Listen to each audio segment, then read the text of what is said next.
il arrive qu'on soit confiant lorsqu'on prend une décision, mais il arrive aussi qu'on soit très peu confiant lorsqu'on prend une décision. C'est parce que les différentes décisions qu'on a à prendre, elles ne sont pas toutes aussi faciles les unes que les autres. Pour certaines décisions, on a beaucoup d'éléments qui vont tous nous indiquer la même information, qui vont tous nous amener à favoriser un choix plutôt qu'un autre. Et pour certaines décisions, en fait, on va avoir des avis des fois contraires. Par exemple, on peut être un comité de spécialistes qui doit sélectionner un candidat plutôt qu'un autre, et une partie des spécialistes vont vouloir un candidat, alors qu'une autre partie des spécialistes vont vouloir un autre candidat.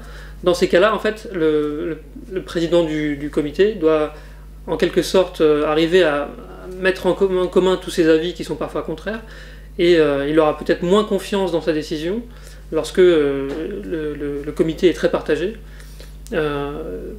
par rapport à une situation où le comité est unanime, où là le président sera très confiant dans le choix qu'il a à faire.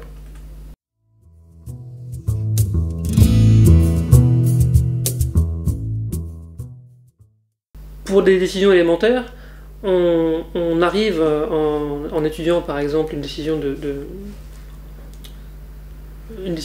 du mouvement qui va à droite ou à gauche, lorsqu'on fait le lien en fait entre l'information qui est présente à l'écran et la réponse du sujet, on arrive à décomposer en fait différentes étapes de traitement, et à ces différentes étapes de traitement, en fait, on arrive à quantifier le degré d'incertitude qu'il y a dans le système cognitif.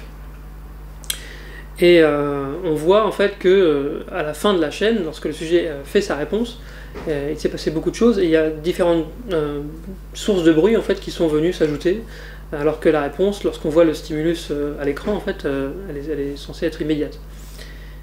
Lorsqu'on connaît en fait toutes ces étapes de traitement, on est mieux à même en fait de prédire quelle serait d'une part la confiance du sujet dans sa décision, mais aussi le fait que cette décision peut être répétée à travers différentes instances en fait dans l'expérience, par exemple.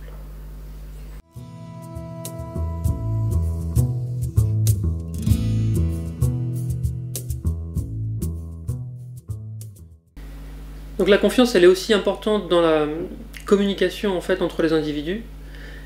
Par exemple, lorsqu'on demande à un groupe de prendre une décision, les différentes personnes qui ont différentes informations à leur disposition peuvent communiquer l'information qu'ils ont, ou le choix qu'ils feraient face à une décision.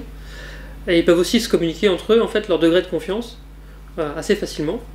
L'un peut dire qu'il est très sûr, l'autre peut dire qu'il est très peu confiant.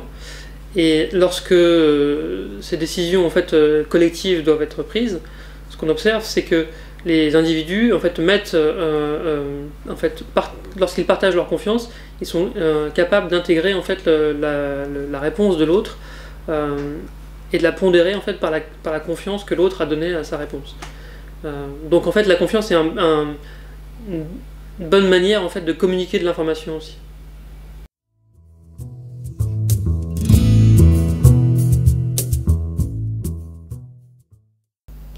La confiance qu'on donne à nos décisions, elle peut se communiquer. Par exemple, donc on peut prendre une décision en commun avec quelqu'un et communiquer la confiance qu'on a par rapport à une décision. Il y a différentes manières en fait, de communiquer de l'information.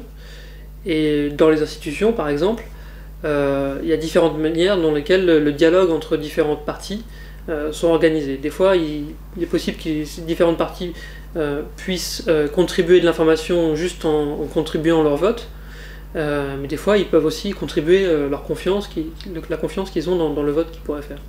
Si on arrive à mettre en œuvre en fait, des bonnes mesures, si on arrive à bien comprendre comment les gens prennent ces jugements de confiance, on pourrait savoir en fait, quelles seraient les conséquences de utiliser la confiance lorsqu'on fait un vote par exemple. Et on pourrait anticiper en fait que certains mécanismes collectifs de prise de décision pourraient bénéficier ou pas de l'utilisation de la confiance dans la décision collective.